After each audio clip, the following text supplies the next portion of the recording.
Hey, peace, power, and profit, everybody. Welcome to Urban Economic Empowerment Show. Yep. So, I'm sorry, we were supposed to do this show on yesterday. However, I had some tax returns, corporate tax returns that I had to complete, and I made an error, and so I had to find my error, and it took a little longer than I thought. It's okay. We're here now. Got my brother Chris on the line with me, and we have a treat for you all. So we're looking to develop our own cohort as it relates to business and sustainability, wealth sustainability. That would be a good word, right, Chris? So Chris and I are going to tag team this thing, and Chris is going to Uh-huh. say it again. What's up, Mo? What up, Chris? So I was sharing with the audience that we're going to tag team a cohort. What did I call it, Chris? I forgot. I forgot. Ah, let me see. Let me go back in the chat, see what I called it. I said, oh, so we're gonna do a virtual business cohort. Well, we're gonna name it something though. We'll come up with a name probably before the end of the night. Uh-huh.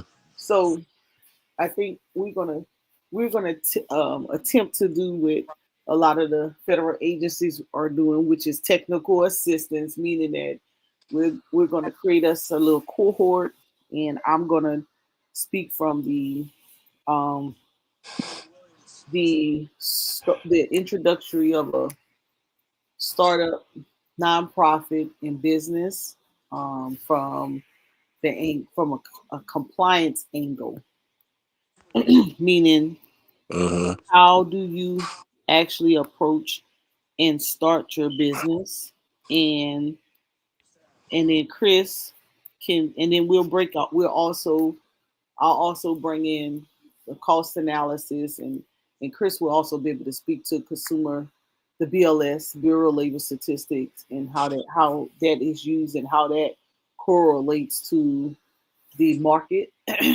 um, and then we'll be able to take, after learning about how to put your business together, even if you're a sole proprietor or a small business, or maybe you've been in business a long time and you just never really thought about the longevity of your business, or how you should take a percentage of what you earn to build wealth.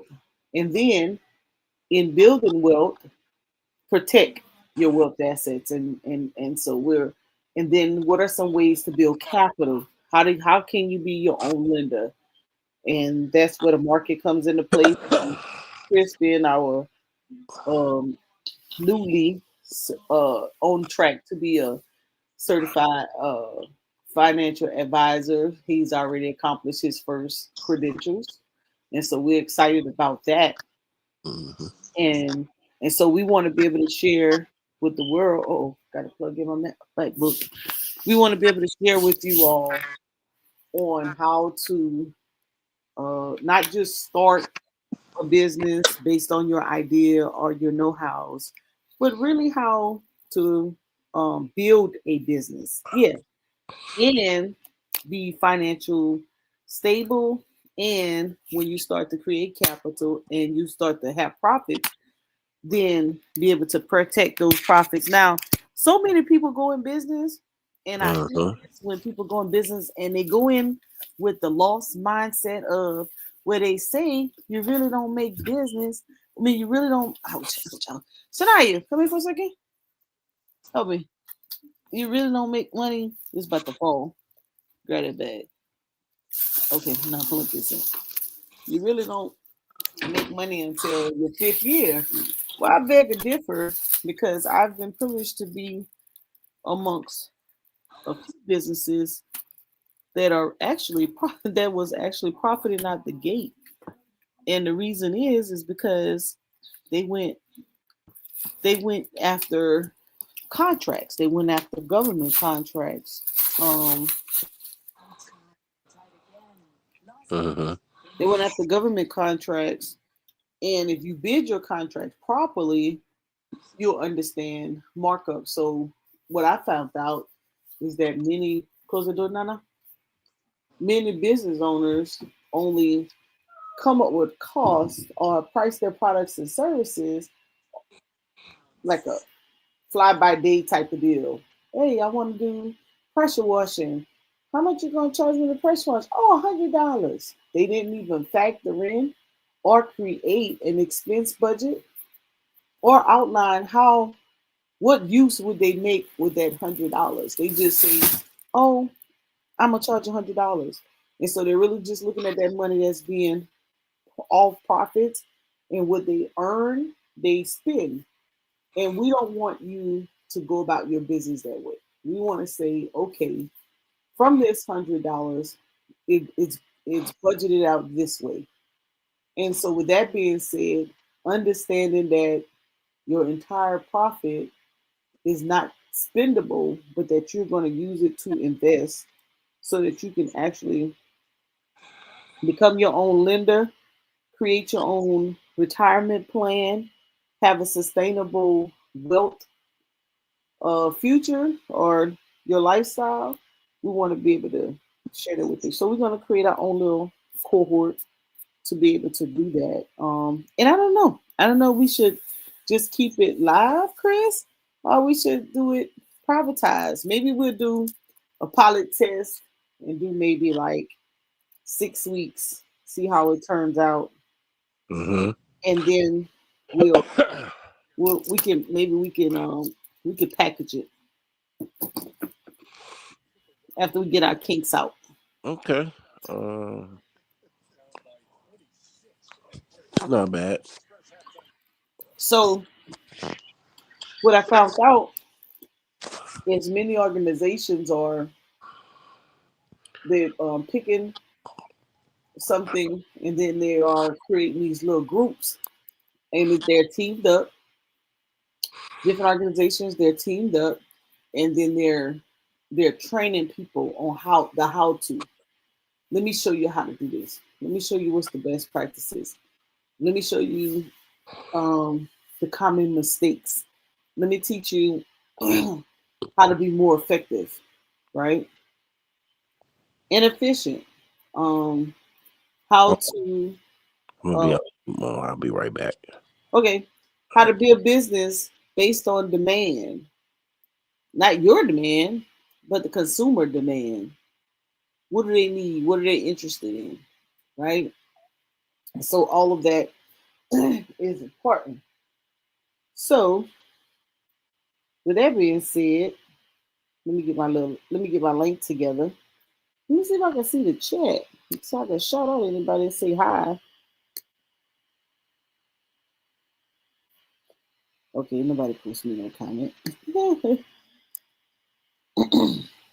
Anyways, so I want to say peace, power, and profit to everybody. And Chris walked out for a minute, so let me get my little stuff together. All right, let's see. So let's do this. Let's do um so I'm gonna go to all right.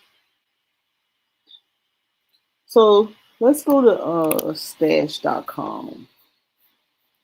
So let me present, let me share my screen. I'm getting better at this whole ordeal. So I'm gonna share my screen. And let's go to Stash and pull up a learning guide. All right. So I like you on the Stash or Acorns or any of the FinTech accounts to look at some of the learning aspects of it. So we want to talk about these goals, these financial goals. It says have a big financial goal. Do you have a big financial goal in mind? It's closer than you think. Whether it's your first $1,000 save, a dependable rainy day fund, or money for home improvements, Stash can help you invest on a consistent schedule so you can reach your goal faster. Goals. So when you think about your financial goals, I know often uh, people move on lump sum payments. They're looking for the instant dollar amount. Where if they don't get it in a whole dollar amount, it's a little bit of discipline that they need in order to do something over a prorated time. And that's one of the areas we want you to change. Um, all right. So let's see. I don't want to log in just yet. Let me go back. I want to use the tool. Let's see. Will it give me it wants me to log in, but I don't want to log in just yet. Hold on. Let's see. We got a learning tool. Hold up. Let me go back. And this is not just good for going to the Stash app and learning uh different financial literacy is not just for beginners, but it's for anyone who just want to brush up on their knowledge. Okay, so let me see. I want to talk about financial goals. So let's talk about budgeting because too often people just don't budget.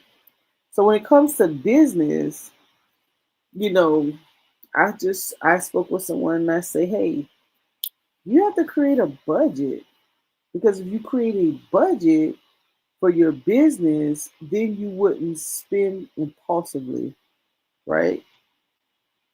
So let's see. You want to let me go down. Hold on. Let's see.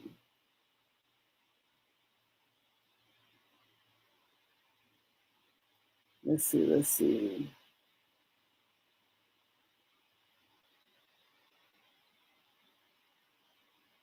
Let's see. Let's see. Let's see. Yep. Let's do weekly. Well, let's go to how to stick to the budget because that's like the most important. Like people just sticking to a budget. What? You ain't nobody budgeting, girl. I get paid that money go in the bank, and I just do me. If I got it, I got it. If I don't, I don't. Right? So let's talk about it. It says it's one thing to set up a monthly or weekly budget, but sticking with it day to day over long hustle or long haul is a whole different story. Even the best laid plans can go out the window if you encounter unexpected expenses, experience an income dip, or fall into impulsive spending habits. Learning how to stick to a budget long term can help you control your spending, save for the future goals, and reduce debt. Once you understand what makes it hard for you to stick to a budget and implement strategies to overcome those challenges, excuse me, you'll be better equipped to consistently manage your finances and pave the way for long term success, peace of mind. Let's see. Make it a little bigger for y'all. All right. In this article, we'll cover the challenges of sticking to a budget, creating a realistic budget, automating savings and bills, planning for irregular and unexpected expenses, cutting out impulse purchases, adjusting your budget, and staying Okay. motivated. Okay, All right. why sticking to a budget is challenging? When you sit down and make a budget, you are envisioning a specific future scenario involving how much money you'll make, and how you want and need to spend it. But reality doesn't always match up with the ideal situation you had in mind while planning.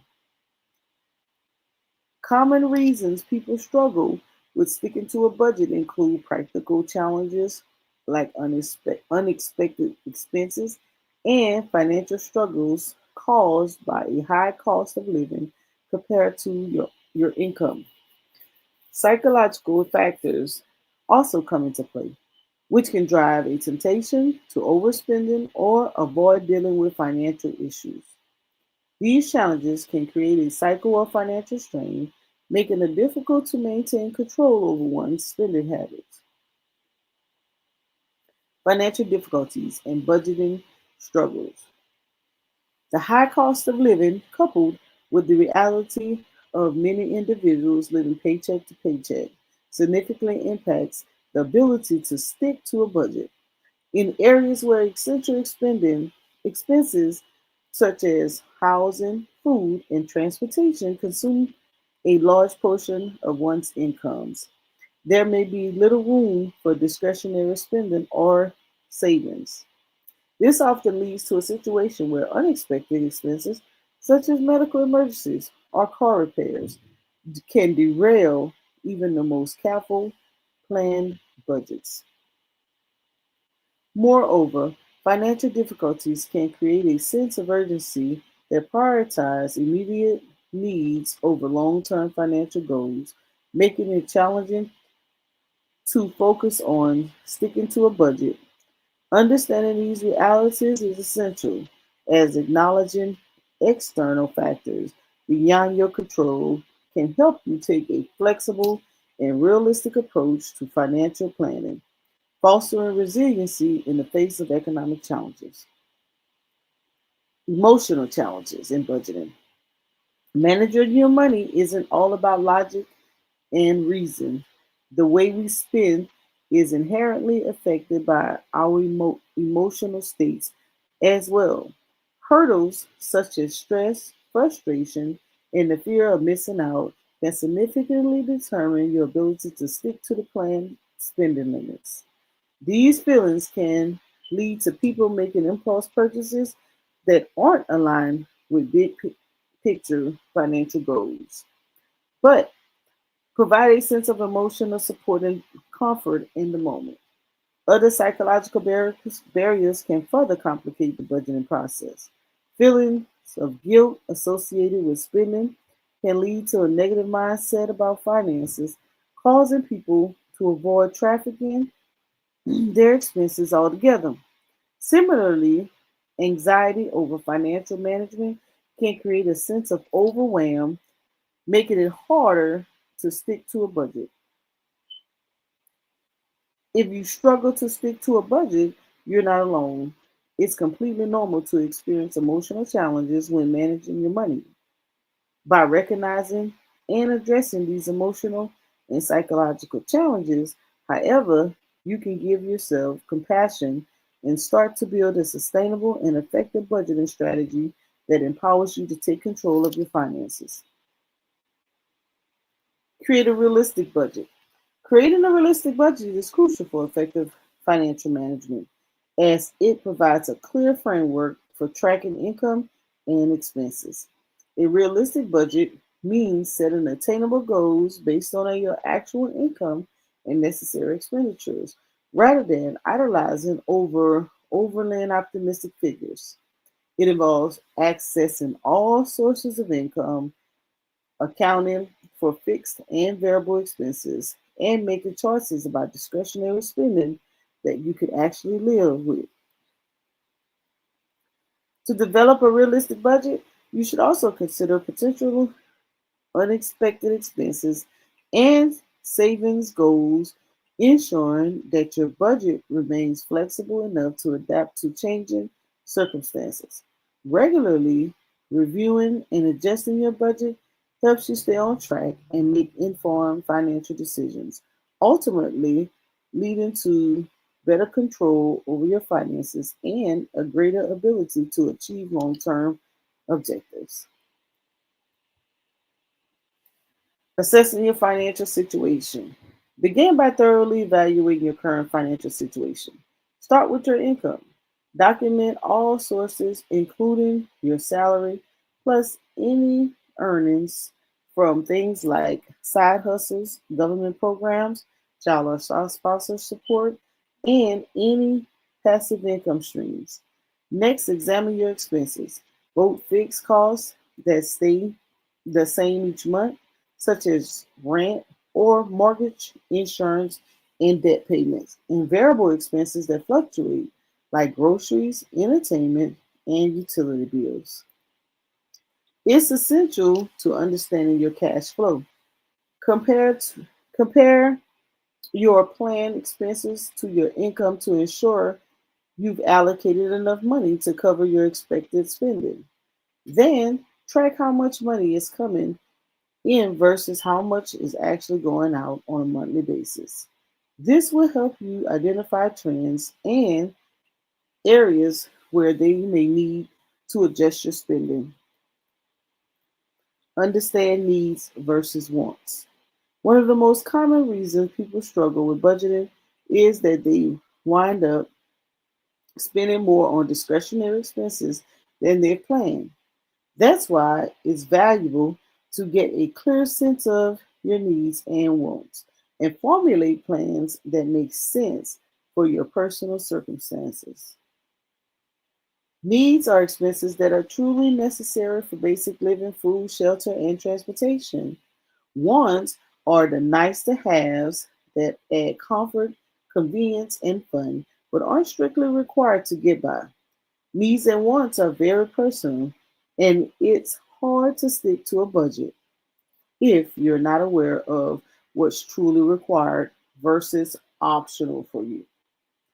This same comment could be made for business, right? What do you need and what's merely just optional? For example, some people decide getting to take out a once a week is a want. They could do it without and don't budget money for it. But then wind up stopping by the drive-through when they've had to work late and don't have time to cook. That's an instance in which may be more realistic to categorize periodic meals out of as a need. On the other hand, it's easy to hold onto certain expenses as if they their needs when you could actually be perfectly happy without them, such as subscribing to multiple streams of services, even though you rarely use some of them. In that case, you might be able to reduce that discretionary spending without feeling pinched, enabling you to better stick to your budget for savings goals. Choose a budget methodology. When planning how to stick to a budget, consider whether specific budget strategies could help remove some of the guesswork, excuse me, and result in an approach to make intuitive sense. Hold on, gotta drink something.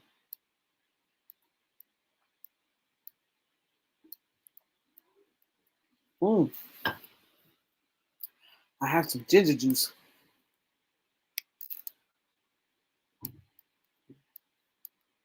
There are lots of options so you can find one that suits your lifestyle and financial situations. Here are some popular options. The envelope system. Create a physical envelope for each of your specific budget categories. Fill it with the cash you've allocated for the category and spend only what's in each envelope for the month. The, this method helps you stick to your budget because when an envelope is empty, you stop spending in that category for the month. By physically separating your cash, you have a clear vision reminder of how much you have left to spend and can more easily stay within your financial limits. The 50-30-20 rule. Allocate 50% of your income for needs, 30% for wants, and 20% for savings and debt repayment. This budget method provides a useful guideline for allocating your income to ensure your essential expenses are covered, while also allowing for more discretionary spending and savings. By following this structure, You can create a balanced financial plan that supports both your immediate needs and long term financial goals. 70-20-10. Allocate 70% of your income for essential spending, 20% to savings or debt repayment, and 10% for discretionary spending. This approach takes the same concept as the 20-30-20 rule, but uses different percentages for each broad category. If you're wondering how to stick to a budget in the face of rising cost of living or wage stagnation, this strategy might be useful since it devotes a higher portion of your income to essentials. Zero based budget. Assign every dollar a job. Ensuring that your income minus expenses equals zero. This means allocating every dollar you earn to a specific expense, savings, or investments. So you're intentional about your financial decisions. This strategy gives you high visibility and precise control, and it requires you to pay close attention to your spending. That level of oversight can help you stick to a budget. Pay yourself first. Prioritize saving by set aside a portion of your income before budgeting for other expenses. This ensures that you consistently building your financial security and preparing for unexpected costs. Excuse me. By treating savings as a non-negotiable expense, you can cultivate a healthier financial habit that supports your long-term goals. If building your savings is a strong motivation for learning how to stick to a budget, this strategy can help you put your priorities into practice.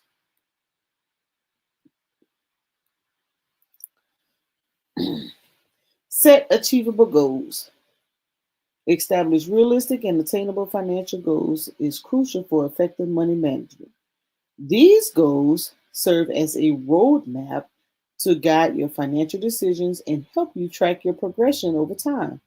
You might want to come up with specific savings goals, as well as goals focused on behaviors and money management habits. By setting both types of goals, you can maintain motivation and have a clear vision of what you can achieve by sticking to your budget.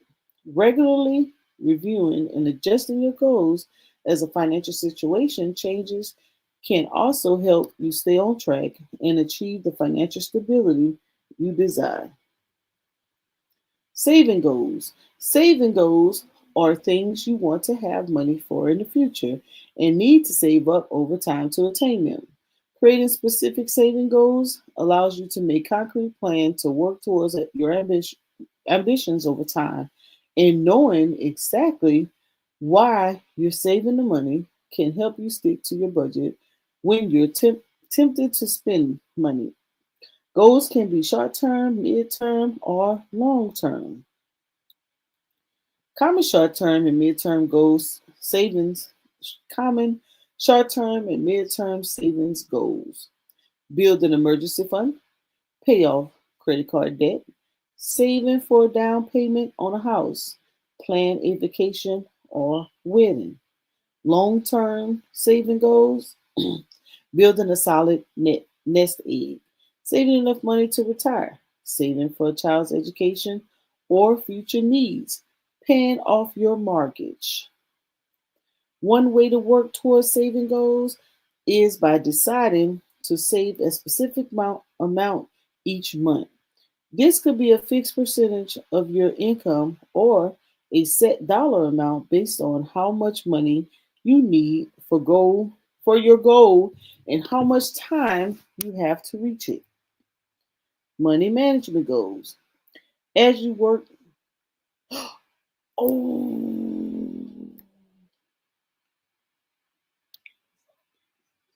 say it ain't so. Today is Thursday. Damn it.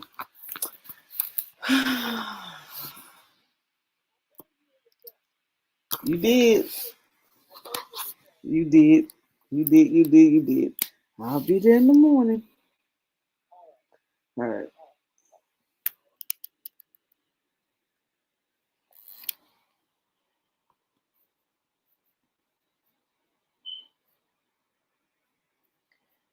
All right. I got thrown off a little bit.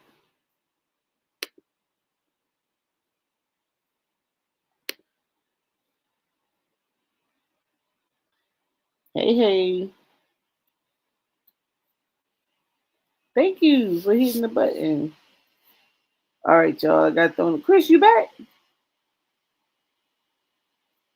I've been back. Oh, wasn't paying attention. So, just want to share a little bit about budgets. And what I wanted to say was that you have not only do you have to create personal budgets, you have to create business budgets. If you don't learn to create a business budget, and as you notice in all of those circumstances, it had investment.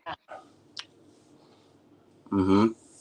And so many times people set up their accounts and they don't think about investing. They don't think about investing. Right. So, um, yeah, that's what I wanted to say. So that's what I want to start off with: how to build your budget for your business, how to get those real costs um, to stay in line with inflation, especially I'm speaking to contractual services or pricing your goods and your service. So many people pricing their goods and service, and you're talking about the rise in price and cost of items you have to buy, but you're not doing it within your own goods and services that you sell. You have to change too. You have your prices, your goods and services have to change with inflation. And too often you're still pricing your stuff like the early 2000s, and you're losing money. Right. So we have to catch up to those times. Definitely do. Can't make money that way. Mhm. Yeah. You gotta pass it off to the customer like other businesses do. Yep. Yep. Yep. Yep. So yeah. So what did you want to? You wanted to do some stuff on options, ain't it? Or Uh, more of a earlier during the day type of deal. yeah. I'm a little under the weather too, so Oh. yeah. Yeah, Uh, it's all good. We picked the wrong day. So Wednesday when we come back, that's what we want to go into. I want to start off with the whole business budgets and how to build your budget, because a lot of people, they're wanting to do grants, but they don't know how to come up. They don't know what's allowable costs and what's unallowable costs when it comes to grants. yeah. And then so I want to show that regulation and have that available with the source so that folks can start understanding on how, like you asked last time, can somebody broke start a nonprofit? Um, and nonprofits aren't about profits and making money, but it's about a community charitable event, so to speak. Right. But can you pay yourself? Yes. Mm, And a lot of misconception is that everybody wants to be on the board, think they have to be on the board to get paid, but they don't want to do no work. They want being on somebody's board means that you can help them fundraise, you can help them get sponsorships, you can help them get grants. Being on the board don't mean you just sit there and yeah. then they have to find ways to do the work.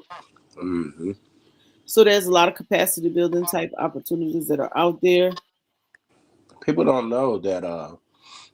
Like I knew somebody that they had a government contract for toilet paper. Hmm. Drop shipping. Yeah. Hmm. I'm just like, yeah, you can get the government will pay you for those type of services. For you to yep, it's drop shipping. You remember we used to talk about drop shipping all the time. Yeah. I'm just um like, that's a real thing. It Like, is. it's just so much money out here, It is. but it's more than one way to skin a cat. So, It is. and I believe if you want this information, uh, the price is $9.99.95 for the course, one time payment, and you'll have all the resources.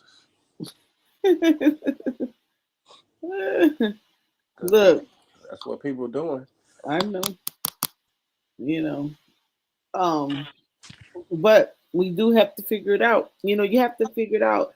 So many people talk about community. What you doing for the community? What you doing for the collective? What are you offering? How do you do this? And they can do a whole bunch of research, but boy, them boots on the ground is scarce. And we have to realize that we don't have to be the catch all be all for the entire United States. You don't have to be the catch all be all for your state, nor your city or your county or your parish.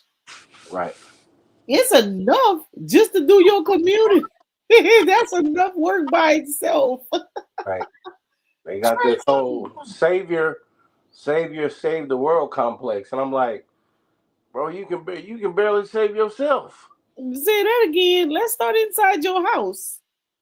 I'm just like, man, let's stop this community whole trying to save whole continents. I'm just like, man, this stuff is it just really remind me of that Hebrew verse comedic stuff, man. You just go from one belief to the next, and it's really no real tangible, uh, nothing tangible behind it to make it a reality to where you're actually doing community work for that. Yeah. And those who have those numbers in their religious sect, they should be the ones that's attracted to the information because they got numbers. Right. They can bring in the funding to help their numbers.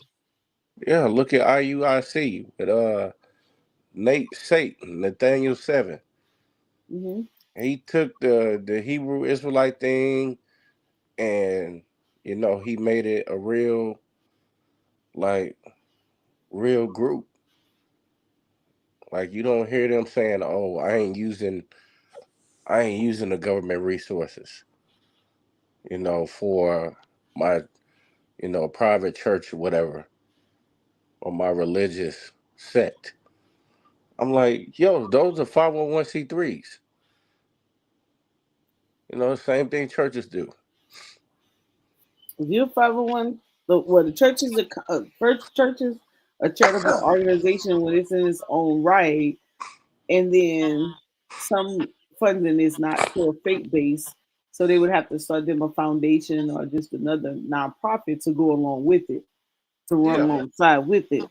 And so, because you got those numbers, you're more likely to get participation in your um your educational programs. right. But because they don't tap into it from their perspective,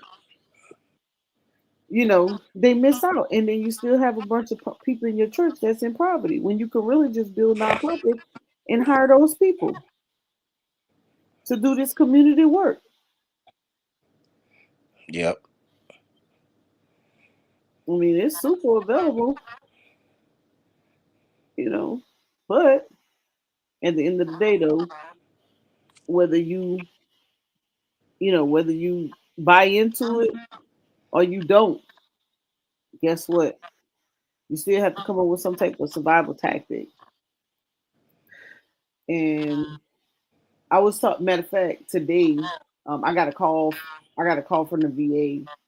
Well, yesterday I got a call from the VA, and they say, "Hey, there's this organization that wants to donate ramps to to veterans, but we can't partner with them. But do you want to partner with them?" And I said, "Sure, I'll meet them." So I called him and he was excited and he's like, "Hey, come meet me at Home Depot." So when I got out there, it was a mixed group. There was several organizations out there that came together and they connected with the Home Depot regional manager. And so they're building these ramps and then they also are partnering with them and they're getting their excess things. So like Home Depot and Lowe's, when they run out of product or when they no longer when they discontinue a certain, let's say a certain wood, right? Or not wood, maybe let's say light fixtures. And they Right. discontinue them, they no longer gonna sell them anymore. They normally send them back to the manufacturer or they try to donate it to a nonprofit who's gonna do, work in the community and not try to resell it. So they've connected with them and they get all of their products, practically almost everything they need for free to do the work. Right. So when I went out there, I said, "Yeah, let's partner." And he said, "I just wrote this grant." So he said, "Guess how long it took me to get my grant awarded?" And I said, "How long?" He said, "2 hours." I said, "Get out of here." you know. And so we chopping it up about how to get these grants. And he said, "Listen, I'm gonna put you in touch with these the store manager and the regional manager. And between the both of them, they're over 50 stores.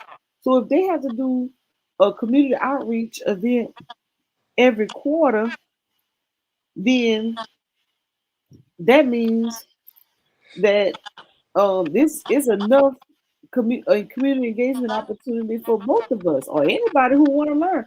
He said, "I'll Right. show you what I put into that grant." I said, "Now that's what I'm talking about. You show me something, I'm gonna show you something." And so we chopped it up. I got their information. I sent them information. Then he said, "Guess what? There's a young lady who like to help veterans, who like to donate food for veteran events." I said, "What?" Mm. I said, "What you Couldn't believe it. say?" Yeah, because I'm like, I'm trying to do a veteran event coming up Right. for free. That's $2,500 I get to save. Mm-hmm. Mhm. And guess what? They didn't look like me either. Oh we. Oh we.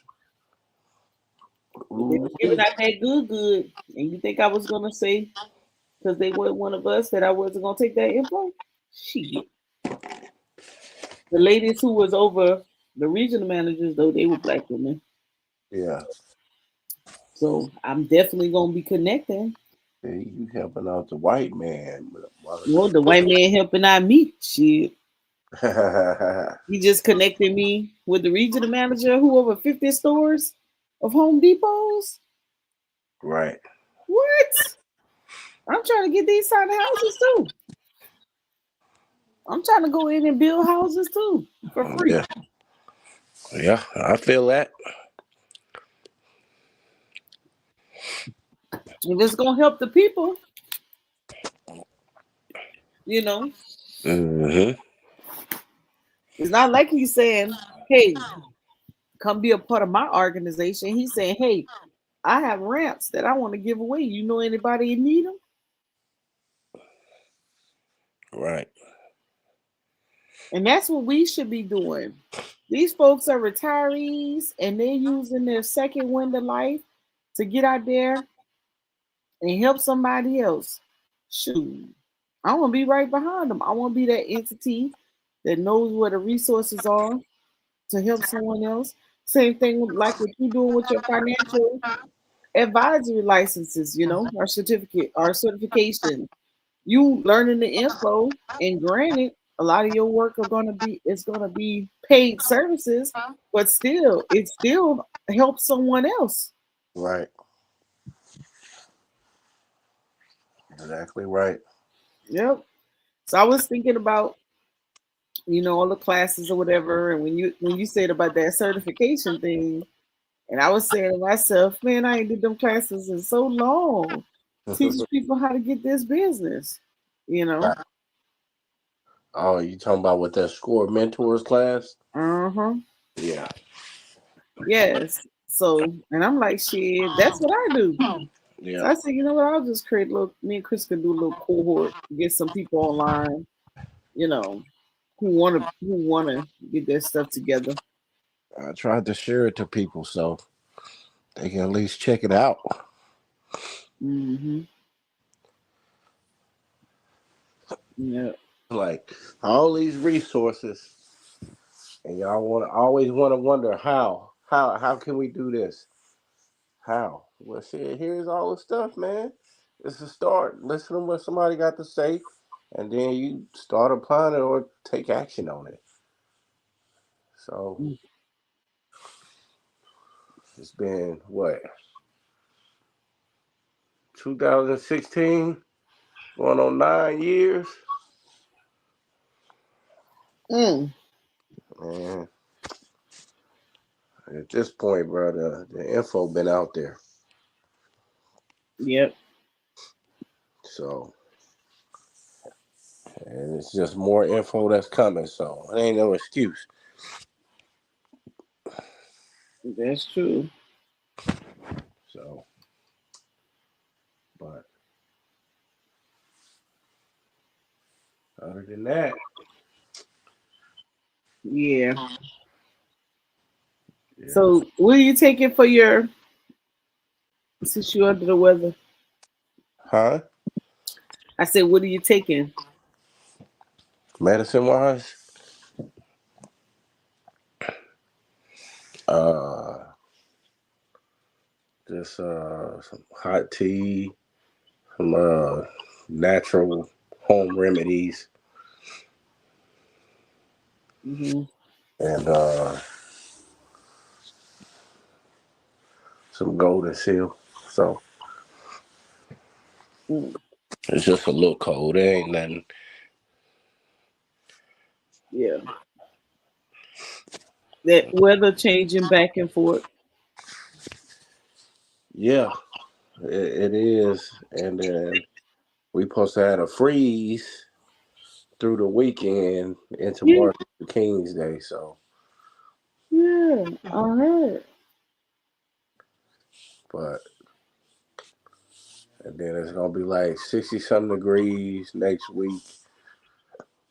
So yeah, Yeah, that's gonna be crazy. it's always like that, man. Mm. Uh, Okay, then. Well, I ain't gonna hold you because you're stuffed up. yeah, it's all good. So we're So gonna get it going. next Wednesday, You know it, Shorty. okay, Yeah. Maybe beforehand. I don't know. I hit you up and see how you're feeling throughout the weekend. okay, yeah, I'll be down. I should be better in the next few days. Okay, cool. All right, Peace, power, and profit, y'all. Get your budgets ready. Profit.